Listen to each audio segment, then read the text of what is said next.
Hello guys, welcome back to my YouTube channel. So what is capital gain? Capital gain होता है कोई भी profit जो हम अर्न करते हैं कैपिटल एसेट को सेल कर कर।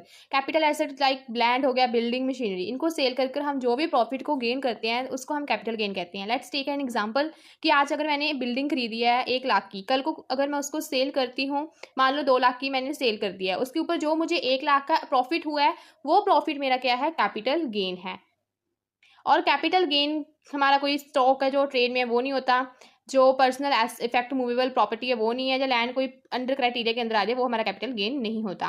नेक्स्ट है कैपिटल लॉस। क्या होता है कैपिटल लॉस? उसका वाइस वर्सा है कैपिटल गेन का, कि जो भी अगर आज कैपिटल एसेट को सेल कर रही हूँ, सेल करने के बाद मुझे जो भी उसके ऊपर अगर लॉस हो रहा है उस लॉस को हम बोलते हैं कैपिटल लॉस। मान लो अगर 1 लाख की प्रॉपर्टी खरीदी है, कल को सेल करती हूँ, अगर वो मुझे 50 की मैंने सेल की, जो मुझे उसके ऊपर 50,000 का जो लॉस हुआ है वो 50,000 एज अ कैपिटल लॉस को माना जाएगा।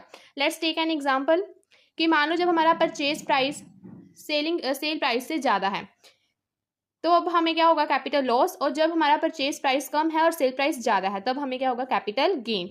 सो ये था कैपिटल लॉस और कैपिटल गेन।